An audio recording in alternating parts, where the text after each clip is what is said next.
Você sabe o que é verbo? Como o verbo funciona e como ele pode mudar? Primeiramente, o verbo é algo que vai indicar não só uma ação, como também o verbo ele pode exercer muitas funções. Ele pode estar indicando uma ação, ele pode estar ligando alguma coisa, e esse verbo ele vai ser conjugado e ele vai se transformar de diferentes maneiras, dependendo do tempo, dependendo de quantas pessoas, dependendo do gênero. Então, eu estou aqui com algumas das classificações. Primeiro, modo. O que deveria ser modo? Modo é uma classificação básica. Pode ter o modo indicativo, modo imperativo e modo subjetivo. Indicativo é eu estou, ele está, porque é um fato, é uma coisa que realmente já ocorreu, está ocorrendo ou vai ocorrer. Fato. Agora, o indicativo está mais relacionado a um pedido, a uma coisa que poderia acontecer. Então vai ser, eu gostaria, ele poderia. Agora, o imperativo. O que viria a ser imperativo? Imperativo é uma ordem. E esse tipo de linguagem é muito utilizado em bula de remédio, em manual de instruções, porque é faça, verifique, ferva, no caso de uma receita, né? Além disso, e essas são as transformações por modo. Além disso, existem as transformações por tempo. E essas transformações por tempo, digamos, ela, por exemplo, ela vai se relacionar com as de modo. No modo indicativo, a gente tem o tempo presente, pretérito imperfeito, pretérito perfeito, pretérito mais que perfeito, futuro do pretérito e futuro do presente. Sim. O que viria a ser? Presente é o mais básico, ele não se altera. Estou, quero, como, faço, presente. Agora, o pretérito. Primeiro, pretérito imperfeito. Pretérito perfeito.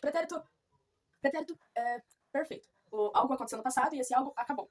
Ele esteve. Agora, quando...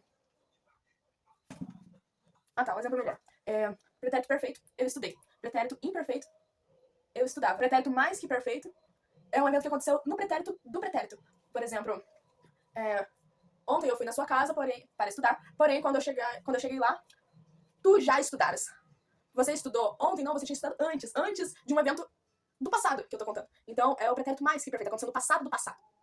Estudara, estivera, pegou? Aí, em relação ao futuro, estarei. E só que esse tempo, ele além de... A gente tá falando do exemplo dele indicativo, mas ele também interfere o... Imperativo ele não interfere. O subjuntivo. Por exemplo, eu gostaria, eu iria, eu desejaria. Tá.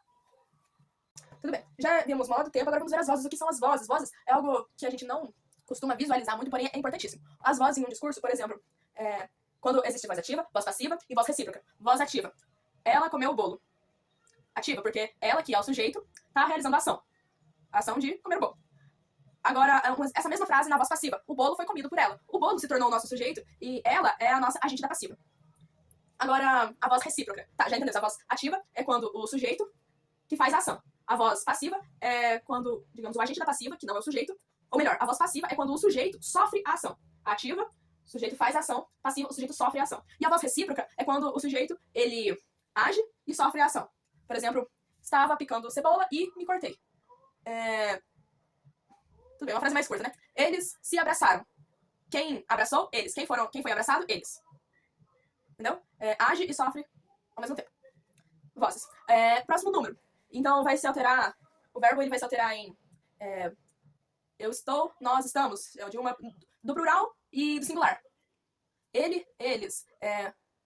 Ela chorou, elas choraram. Vai transformar o verbo, vai fazer com que ele se modifique dependendo se for uma ou mais pessoas. E as nossas pessoas, que a gente já falou sobre elas, mas vamos falar mais detalhadamente. As nossas pessoas, eu, tu, ele ou ela, nós, vós, eles ou elas. Então você já deve ter percebido que é tudo muito conectado. A gente não consegue falar de tempo e, digamos, citar exemplos de tempo sem acabar envolvendo as pessoas, envolvendo o número, o modo. E, digamos, na construção de frases, na utilização desse verbo, a gente vai sempre estar trabalhando com essa ideia de que as coisas são muito interdependentes. Lembrar as formas nominais do verbo, que pode ser no infinitivo, terminado em R, em R, terminado em R. Sorrir, chorar, agradecer. No gerúndio, que vai ser ando, indo, que sorrindo, agradecendo.